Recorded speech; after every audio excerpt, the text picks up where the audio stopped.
ధర్మశాస్త్రాల ప్రకారం చంద్రగ్రహణం సమయాన్ని ముఖ్యమైనదిగా పరిగణిస్తారు. ఈ సమయంలో కొన్ని నియమాలు పాటించాలని, తద్వారా చెడు ఫలితాలు కలగవని కూడా చెబుతారు.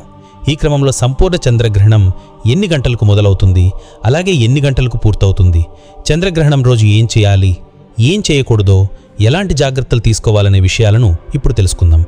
ఈ చంద్రగ్రహణం రోజు చంద్రుడు ఎరుపు రంగులో ఉంటాడు, కాబట్టి చంద్రుడిని బ్లడ్ మూన్ అని పిలుస్తారు.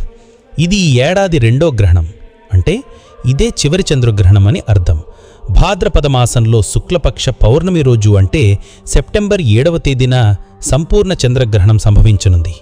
ఈ చంద్రగ్రహణం రాత్రి 9:58 మొదలై సెప్టెంబర్ 8వ తేదీ తెల్లవారుజామున 1:26 వరకు ఉంటుందని పండితులు చెబుతున్నారు. ఇక గ్రహణ వ్యవధి సమయం 3:28, అంటే సెప్టెంబర్ 7వ తేదీ రాత్రి 11:42 సమయానికి చంద్రుడు పూర్తిగా కనబడడు.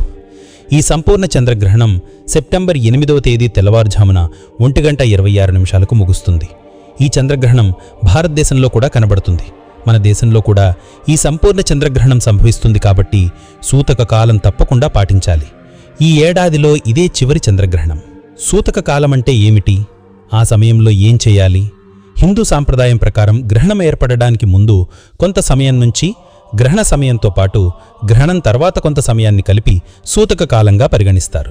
ఈ సందర్భంగా చంద్రగ్రహణం ఏర్పడడానికి 9 గంటల ముందు సూతక కాలం మొదలవుతుంది. అంటే ఆదివారం మధ్యాహ్నం 12:57 నుంచి సూతక కాలం ప్రారంభమవుతుంది. ఈ సూతక కాలంలో ఆలయాల తలుపులు మూసివేస్తారు, పూజలు చెయ్యరు. గ్రహణం ముగిసిన తర్వాత సంప్రోక్షణ కార్యక్రమాలు చేసిన తర్వాత తలుపులు తెరిచి యథావిధిగా పూజలు చేస్తారు.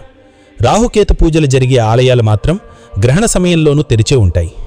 గ్రహణ సమయంలో పాటించాల్సిన నియమాలేంటంటే, గ్రహణం రోజున సూతక కాలం ఆరంభమైనప్పటి నుంచి గ్రహణం ముగిసే వరకు ఆహారం తీసుకోరు.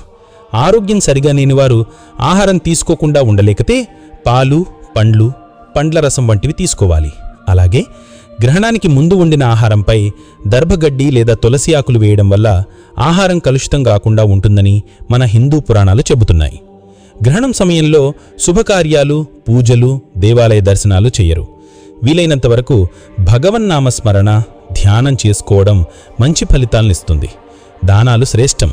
చంద్రగ్రహణం ముగిసిన తర్వాత సమీపంలో ఉన్న దేవాలయానికి వెళ్ళి దైవదర్శనం చేసుకోవడం మంచి ఫలితాలనిస్తుంది. గ్రహణ సమయంలోనూ ఆ తర్వాత చేసే దానాలకు విశేషమైన ఫలితం ఉంటుందని పండితులు చెబుతున్నారు.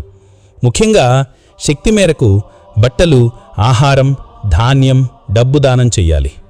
ఈ నియమాలను పాటించడం వల్ల గ్రహణం వలన ఎలాంటి దుష్ప్రభావాలు మన మీద ఉండవని పురాణాలు తెలియచేస్తున్నాయి.